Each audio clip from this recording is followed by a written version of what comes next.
Բարի երեկո հարգելի հետևորդներ, եթերում ABC լուրերն է, ես Գառին Թաֆյանն եմ, կարևորը նախամարոտ։ Սեփականության կորստի և վերադարձի իրավունքի խախտում արցախցիները դիմում են մի էդ։ Հոգևոր դատարկություն ճաղերի հետևում, որ հոգևորականներն են ծառայություն մատուցելու բանտերում։ Ուղղորդված մասնակցություն վարչաբենդի համերգին, ինչ է արձանագրել դիտորդական առաքելությունը։ Ֆեյքերի բանակ, ով է կառավարում ձեր կարծիքը և ինչպես են կեղծ հաշիվները ձևավորում հանրային կարծիք։ Մերձավոր արևելքում վնասվել է ավելի քան 80 էներգետիկ օբյեկտ, միջազգային էներգետիկ գործակալությունը վիճակագրություն է հրապարակել։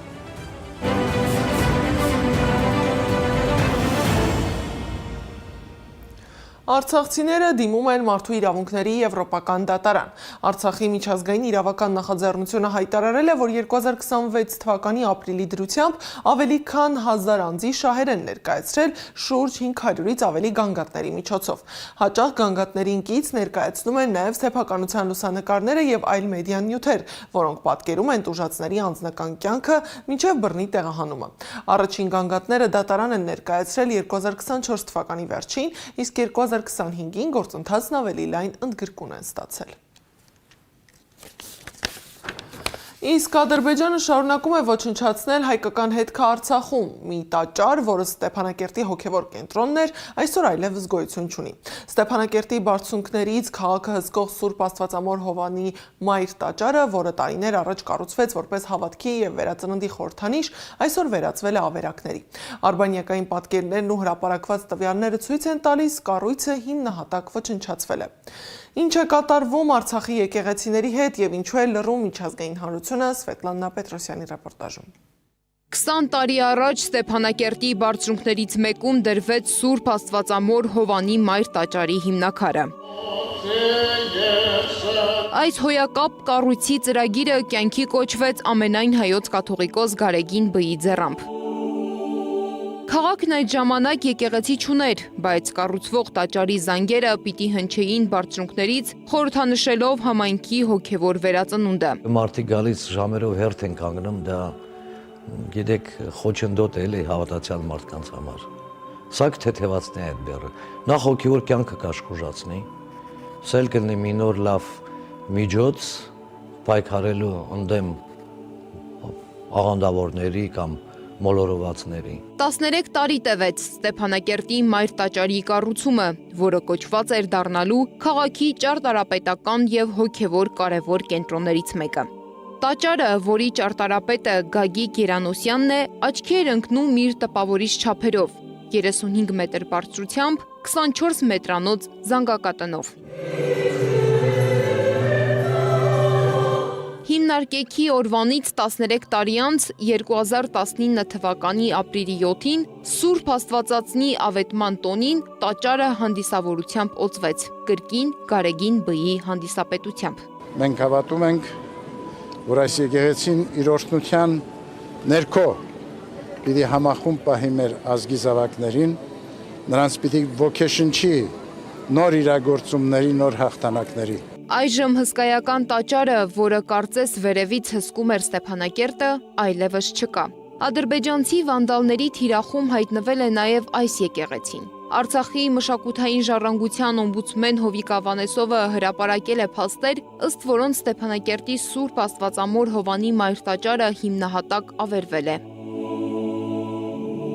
Տաճարի ավերումը ըստ Ավանեսովի պատահական չէ, սա նպատակային քաղաքականություն է Արցախում հայկական հետքերը վերացնելու համար։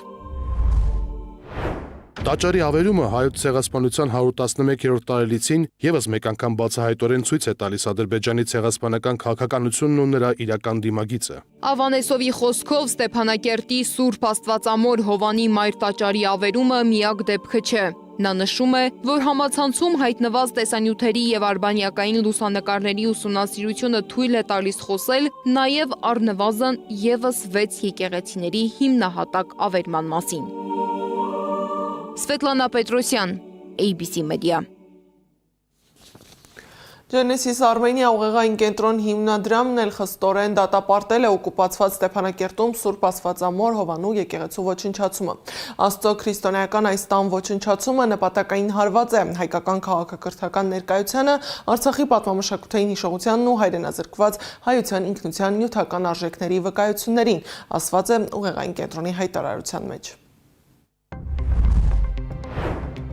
Կոչ ենք անում ՅՈՒՆԵՍԿՕ-ին, միջազգային մշակութային կառույցներին, մարդու իրավունքների պաշտպանությամբ զբաղվող կազմակերպություններին եւ պատասխանատու պետություններին անհապաղ փաստագրել կատարված հանցագործությունը, պահանջել միջազգային մոնիտորինգային առաքելության մուտք Արցախի օկուպացված տարածքներ, կիրառել հասցեական, քաղաքական ու իրավական ճնշման մեխանիզմներ Ադրբեջանի նկատմամբ, արձանագրել, որ հայկական ժառանգության ոչնչացումը տարածաշրջանում կայուն, երկարատև, արդար եւ համապարփակ խաղաղությունն արգելակող հակամարտկային քայլ է։ Իսկ Արցախի նախկին պետնախարար Ռուբեն Վարդանյանը, որը Բաքվի բանտում է, հանդիպել է Ադրբեջանի մարդու իրավունքների պաշտպան Սաբինա Ալիևայի հետ ու խոսել հայկերիների պահման պայմաններին վերաբերող հարցերի մասին։ Վարդանյանը պատմել է, որ զրույցի ընթացքում Ալիևան նշել է, թե Անահիտ Մանասյանի հետ արդեն քննարկել է մեր հայրենակիցների ընտանիքի անդամների Բաքու այցելելու հնարավորությունը եւ պատրաստակամություն է հայտնել աջակցել դրա կազմակերպմանը։ Ավելին Վարդանյանը շեշտել էր, որ իր կինը պատրաստ է գալ Բաքու։ Վարդանյանը դիմել է Հայաստանի մարդու իրավունքների պաշտպան Անահիտ Մանասյանին։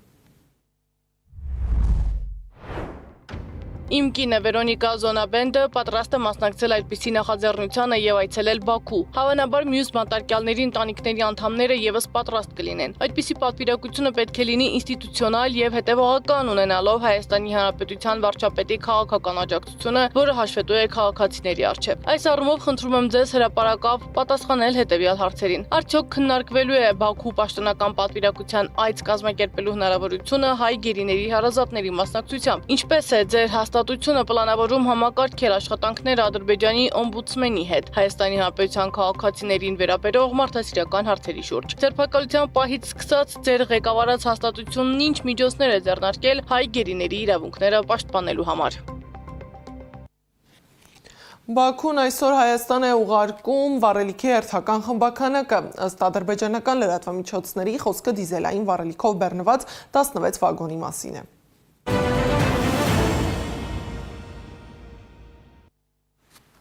Հայտնի է ովքեր են գլխավորում ուժեղ Հայաստան դաշինքի ընտրական ցուցակը։ Դաշինքի մաս կազմող քաղաքական կուսակցությունների հետ հանդիպմանը խոսնակ Մարիաննա Ղահրամանյանը ներկայացրել է ընտրական ցուցակում ընդգրկված անձանց անունները։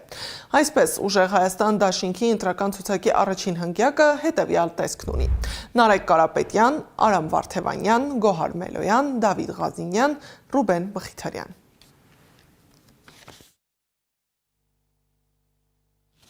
Ապրելու երկիր կուսակցությունը եւ ուժեղ Հայաստան կուսակցությունների դաշինքը ստորագրել են հուշագիր։ Հուշագրի համաձայն քաղուժերը միավորում են քաղաքական, կազմակերպական եւ մարդկային ներուժը առաջիկա խորհրդարանի ընտրությանը մասնակցելու նպատակով, ձևավորելով միասնական քաղաքական օրակարգ եւ ապահովելով ապրելու երկիր կուսակցության մարզային թիմերի ակտիվ ներգրավումը ուժեղ Հայաստան կուսակցությունների դաշինքի շրջանակում։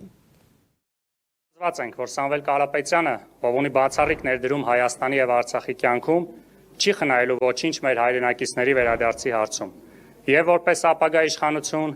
եւ որպես հայորդի, ում համար ազգային արժանապատվությունը եւ հայրենասիրությունը անձնական առաջնահերթություններ են։ Մենք ուրախ ենք, որ ապրելու երկիր կուսակցությունը Ռուբեն Վարդանյանի կողմից հիմնված ապրելու երկիր կուսակցությունը միացել է մեզ։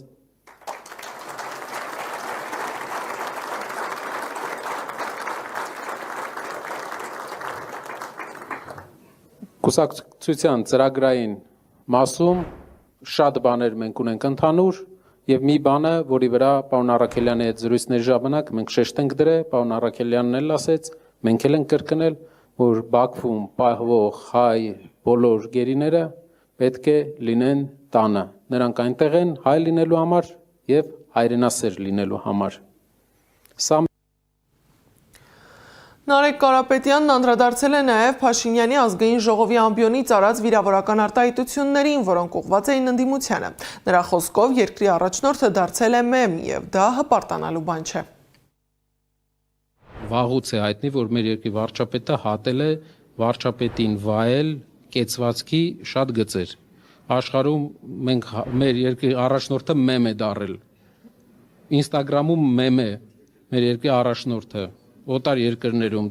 դա պարտանալու բան չի։ Չի կարելի այդպիսի տերմինոլոգիա օգտագործել սեփական երկրի քաղաքացիների հանդեպ։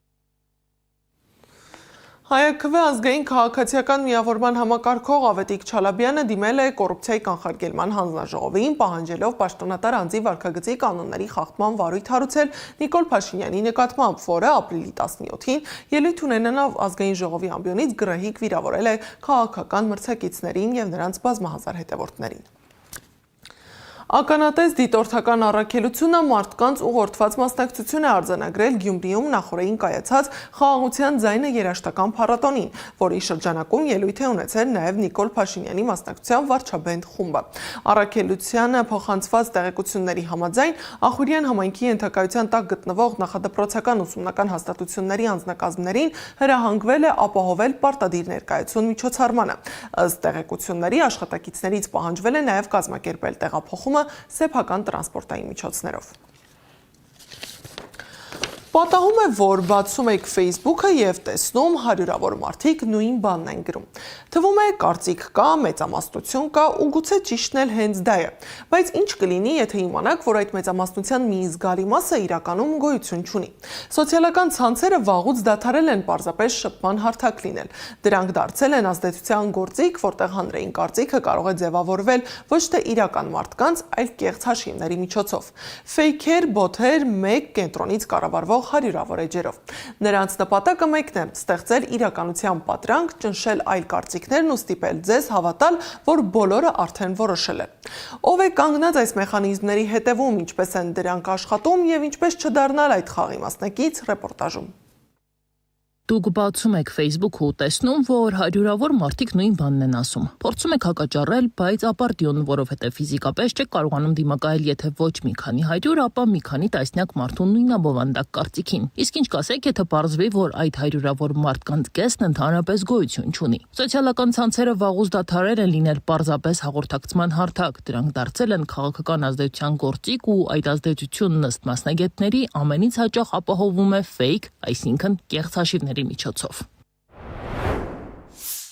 Պատկերացրեք, ես եւ դուք մրցակից քաղաքական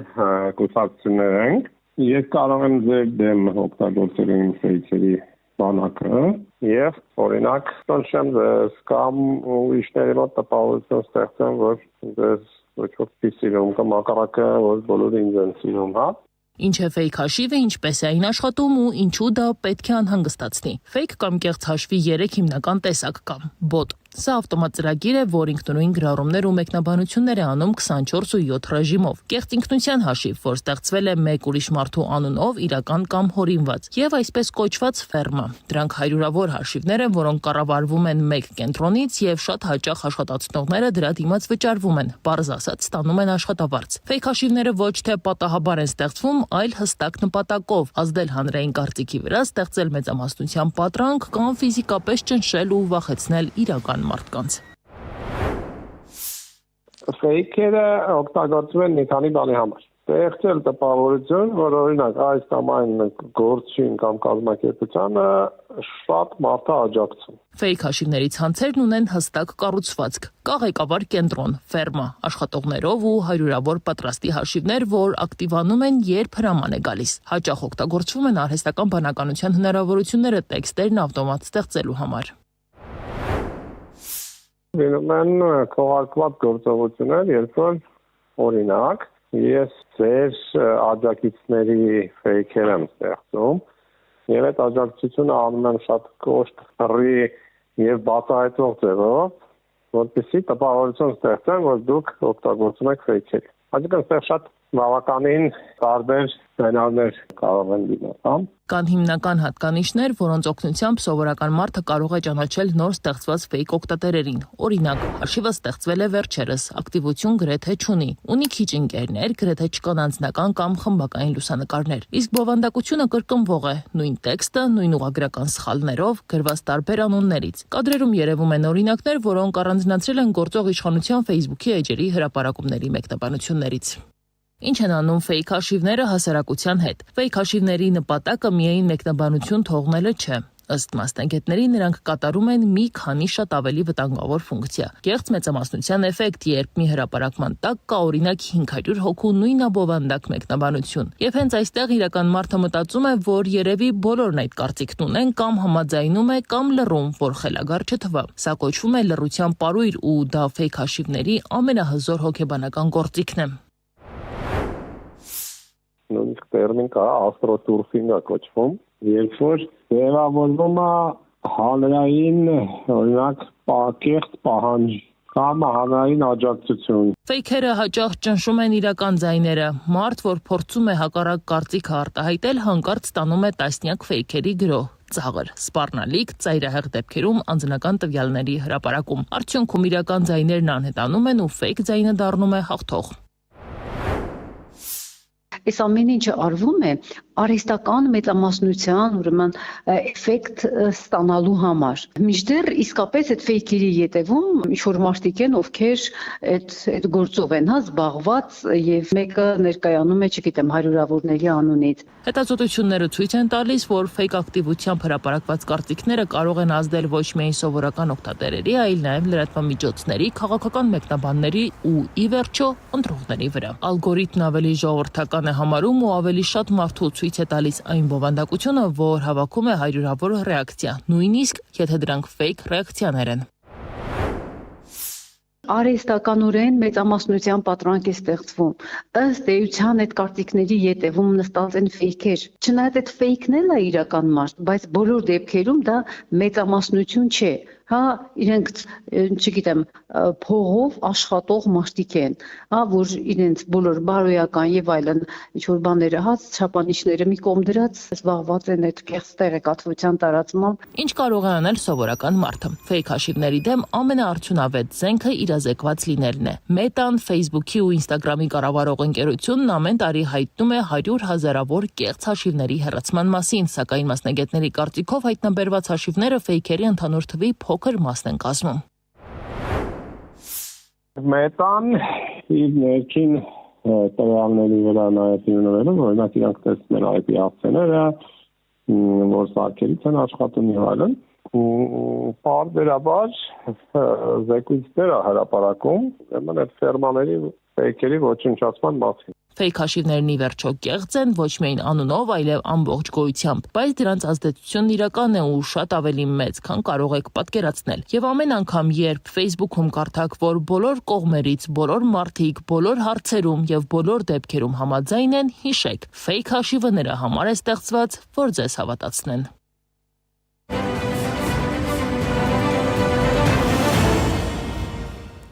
Իսկ Փաշինյանը շարունակում է թիրախում պահել եկեղեցին։ Նա աղպնդում է, որ եկեղեցին անջատ է պետությունից, բայց պետք է գործի պետության կանոններով, բայց զուգահեռ պնդում է, որ եկեղեցու ղեկավարի հարցը պետք է որոշի ժողովուրդը ընտրություններով։ Ընդ որում Փաշինյանը մտադիր է վերընտրվելու դեպքում հարկել հայ առաքելական եկեղեցին։ Հայաստանի Հանրապետությունում գործում է համընդհանուր հայտարարագրման համակարգ, եւ այս համակարգից չեն կարող դուրս լինել հոգեվոր ծառայողները։ Մենք վաղուցվանից ենք խոսել, որ հայաստանյաց առաքելական եկեղեցին որոշակի առևտրային գործունեության եւ Հայաստանի Հանրապետության օրենսդրությամբ սահմանված դեպքերում պետք է նաեւ հարկեր վճարի, ընդ որում մենք ասում ենք, այս գլխից մենք պարտավորվում ենք եւ ասում ենք, որ այդ վճարված հավաքագրված հարկերը 100% անվերապահորեն կվերադարձնենք հայաստանյաց առաքելական Սուրբ եկեղեցուն, բայց եւ դեռ մի բան էլ ավելին, ըստ անհրաժեշտության նաեւ լրացուցիչ ֆինանսավորում կապահովենք այդ թվում սոցիալական երաշխիքների ձևով եւ այդպես շարունակ։ Իսկ քրեակատարողական հիմնարկների դռները փակվում են ոչ միայն դատապարտյալների, այլև եկեղեցու առջև։ Տարիներ շարունակ բանտերում հոգևոր ծառայություն մատուցած քահանաներն այսօր դուրս են մնացել համակարգից։ Արդարադատության նախարարությունը միակողմանի դադարեցրել է Մայրաթորի հետ գործակցությունը, փոխարենը պայմանագրերով ներգրավելով այլ հոգևորականների։ Ով է հիմա պատասխանատու ազատազրկվածների հոգևոր կյանքի համար եւ ինչու է պետություն եկեղեցի այս հակասությունը հասել հենց բանտեր, Սեդա Մակարյանի ռեպորտաժում։ Սկզբում դպրոցներից դուրս մնաց հայոց եկեղեցու պատմություն առարկան, հետո բանակից դուրս մղվեցին գնդերեցները։ Իսկ հիմա արգելվել է քրեակատարողական հիմնարկներում հոգևոր ծառայության նշանակված հոգևորականների մուտքը քրեակատարողական հիմնարկներ։ Ու այս ամենը ներկայացվում է եկեղեցու բարեկարգման անվան տակ։ ՔԿՀ-ում երկար տարիներ հոգևոր ծառայություն մատուցած Տեր Գրիգոր Քահանան հռետորական հարց է բարձրացնում։ Հաջորդը որ ոլորտից են փորձելու դուրս մղել եկեղեցին։ Ոչ թե վեհապարի, ոչ թե անձի, այլ սա պայքարը հայ առաքելական եկեղեցու դեմ, որովհետև եկեղեցուն տարբեր ձևերով փորձեցին դուրս մղել դպրոցից հայոց, հայ եկեղեցու պատմության առարկայի հետ կապված դուրս մղեցին բանակից եւ արդեն դուրս մղեցին քրեակատարողական հիմնարկներում ծառայություն մատուցելուց։ Այսինքն փորձում են եկեղեցուն սահմանափակել եւ շրջափակել։ Քրեակատարողական հիմնարկներում հոգևոր ծառայությունն առավել համակարգված եւ նպատակային դարձնելու համար 2003 թվականին Գարեգին II օրհնությամբ եւ տնօրինությամբ Մայրաթոր Սուրբ Էջմիածնում բացվեց քրեակատարողական հիմնարկների հոգևոր ծառայության բաժինը։ Այս բաժինը 20 տարուց ավելի է սերտորեն գործակցում էր Արդարադատության նախարարության հետ։ Նախարարությունն օրեր առաջ է միակողմանի չեղյալ հայտարարել 2014 թվականին կնքված պայմանագիրը հոգևորականներին դուրս թողնելով ՔԿՀ-ներից։ Որպեսզի այդ ամեն ինչ այդպես չերևա, ձև են անում կամ կերպ են բռնել, իբր մենք այնտեղ շարունակում ենք հոգևոր ծառայությունը, բայց ում միջոցով, այն մարդկանց միջոցով, որոնք կտրված են մայրաթորից, որոնք կտրված են մայր եկեղեցու, որոնք կտրված են հոգևոր իշխանությունների օրհնություն։ Այսինքն ինչ որ մարդիկ, որոնք ինքնագլուխ նման քայլեր են անում։ Ապրիլի 17-ին Մայրաթորը դատապարտել էր Հայաստանի Հանրապետության Արդարադատության նախարարության քրեակատարողական ծառայության որոշումն, ըստ որի արգելել էին վեհապարի կողմից նշանակված հոգևորականներին մտնել ՔԿՀ։ Որոշումից հետո պետական մարմինները որոշել են, որ իրենք իրավունք ունեն առանց հայրապետի օրհնության եւ թույլտվության քահանաներին պայմանագրային հիմունքներով ծառայության ուղարկել քրեակատարողական հիմնարկներ։ Շրջանցելով Մայրաթորը եւ անտեսելով իրավական կարգավորումները, անհատ եկեղեցականների հետ կնքվել է աշխատանքային պայմանագրեր։ Այս քայլը իշխանությունների հերթական թիրախավորված ու հակաեկեղեցական արշավն է, սահմանափակելու օրենսդրությամբ երաշխավորված հայոց եկեղեցու հոգեխնամ առաքելությունը հանրային կյանքում, ինչը դրսևորվել է նաեւ Հայաստանի Հանրապետության զինված ուժերում եւ կրթական ոլորտում։ Պայմանագրերով ՔԿՀ-ում հոգևոր ծառայության անցած հոգևորականների մի մասը կարգալույծ է, մյուս մասը Նիկոլ Փաշինյանին միացած հոգևորականները, ասում է Տեր Գրիգորը։ Ինչքանով որ ես տեղյակ եմ մամուլից եւ մեզ հասած տեղեկություններից, մարդիկ են պայմանագրեր կնքում քրեակատարողական հիմնարկների վարչության կամ Արդարադատության նախարարության հետ եւ մարդը ուղղակիորեն շրջանցելով եկեղեցին, շրջանցելով եկեղեցական կարգ ու սարքը, շրջանցելով եկեղեցի պետություն այդ հարաբերությունների ամրագրված օրինական ճանապարհները ինքնակամ առանց հոգևոր առաջնորդի քրեակատարողական ծառայության, առավել եւս առանց վեհապար հայրապետի օրհնության, իրենք մտնում են նման բանից, այս ապօրինություն է։ Այս որոշումը վտանգավոր են համարում հոգևորականները, ասում են, բոլորը չեն, որ կարող են ծառայություն իրականացնել բանտում։ Մայրաթոր Սուրբ Էջմիածնի քրեակատարողական հիմնարկների հոգևոր ծառայությունն իր առաքելությունն իրականացնում էր 3 հիմնական ուղղություններով՝ ազատազրկվածների վերափոխման, բանտային ծառայողների հոգևոր կյանքի զորացման եւ ազատազրկվածների ընտանիքներին հոգևոր, բարոյական եւ սոցիալական աջակցության։ Եղել են դատապարտյալներ, որոնք ազատվելուց հետո սկսել են ապրել վանականի կյանքով։ Մեր հոգևորականների դաշտը իմանալով, ճանաչելով հոգևորականներին, պատահական չէին ընտրում, այլ ընտրությամբ ընտրում էին այն հոգևորականներին, որոնց իրենք ավելի հարմար կամ պատրաստ էին տեսնում նման ծառայություն իրականացնելու համար եւ դիմում էին վեհապար հայրապետին, ստանում վեհապար հայրապետի օրհնությունը, համաձայնությունը եւ տնօրինությունը, այսինքն հրամանը այդ ծառայության մեջ մտնելու համար։ Հայաստանի Հանրապետության քրեակատարողական հիմնարկներում հոգևոր ծառայություն սկսել է իրականացվել Գարեգին II-ի օրհնությամբ եւ տնօրինությամբ։ Հոգևոր սպասավորության իրականացումն սկսվել է Կոշ քրեակատարողական հիմնարկից։ Այս տարիներին եկեղեցիներ են կառուցվել Սևան, Կոշ եւ Արթիկ քրեակատարողական հիմնարկներում, Մատուր, Հրազդան, Վանաձոր, Արմավիր, Վարդաշեն եւ Դատապարտյալների հիվանդանոց քրեակատարողական հիմնարկներում, Խաչքար, Գորիս, Աբովյան եւ Նուբարաշեն քրեակատարողական հիմնարկներում։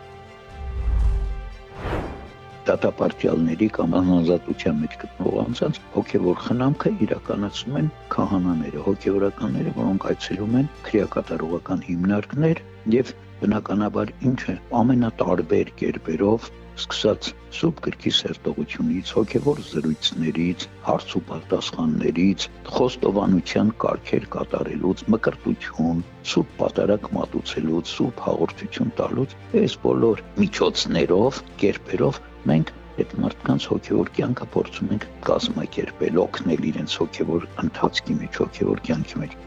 Այս բաժինն ակտիվորեն աշխատանքներ է տանում նաև դատապարտյալների ընտանիքների հետ, նրանց հոգևոր եւ նյութական աջակցություն ցուցաբերելու նպատակով։ ՔԿ հոգևոր սպասավորները պարբերաբար այցելում էին դատապարտյալների ընտանիքներ, կատարում տնօրհնեք եւ զրուցում նրանց հետ։ Ավելի վաղ Նիկոլ Փաշինյանը նաև որոշում էր ստորագրել, որով ներման հարցերի քննարկման խորհրդակցական հանձնաժողովի կազմ էր ընդգրկվել Արման Սարոյանը, նախկին Գևորգ եպիսկոպոս Սարոյանը։ Մինչդեռ նման որոշում պիտի կայացվեր Մայր Աթոռի հետ համաձայնությամբ։ Սեդա Մակարյան, Նոնա Գևորգյան, ABC Media։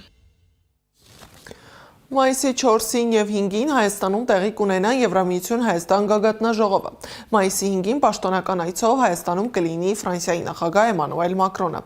ՀԿ-ականները մայիսի 4-ին եւ 5-ին ցույցեր կանեն։ Կուսակցության փոխնախագահ Արմեն Աշոտյանը հայտարարել է, որ մայիսի 4-ին տարաբնույթ ակցիաներ են լինելու նվիրված Հայաստանում ժողովրդավարության ճգնաժամին եւ Արցախի խնդիրներին։ Սա հնարավորություն է Նիկոլի կազմակերպած նախընտրական խնջույքը վերածել Նիկոլի մասին եւ նիկոլական Հայաստանի մասին ճշմարտության պահի եւ սա հնարավոր է անել։ Հնարավոր է անել հաշվի առնելով անգամ այս արդեն ասացի super security վիճակը, որ իրենք փորձելու են մարզամերգային համալիրում է լինելու միջոցառում այդ մարզամերգային համալիրը եւ շրջակա տարածք ակվարիում սարքել եւ չթողել որ մարդիկ շփվեն իրական հայերի հետ, իսկական քաղաքացիների հետ եւ իմ խնդրանքը եւ հորդորը մեր բոլոր քաղաքացիներին հետեւյալն է, անկախ նրանից թե քաղաքական, հասարակական, հանրային շրջանակները ինչպիսի միջոցառումներ կարող են նախաձեռնել եւ իրականացնել, ես խնդրում եմ ցանկացած հայի, ով իր աշխատանքի կամ կենցաղի բերումով այդ պահին կարող է շփվել, տեսնել եվրոպական պատվիրակությունների որևէ անդամի ղեկավարությունից մինչև նախարար, մոտենալ իր դժգոհությունը հայտնել։ Եվրոպական հանձնաժողովի փոխնախագահ Կայա Կալասն էլ հայտարարել է, որ Ադրբեջանի եւ Հայաստանի միջև հարաբերությունների կարգավորման գործընթացը չափազանց կարևոր է ԵՄ-ի համար։ ԵՄ արտգործնախարարների հանդիպման ընթացքում քննարկվելու են Հայաստանում ստեղծվելիք ԵՄ նոր առաքելությունը եւ Ադրբեջանի ու ԵՄ-ի միջև հարաբերությունների զարգացման ուղիները։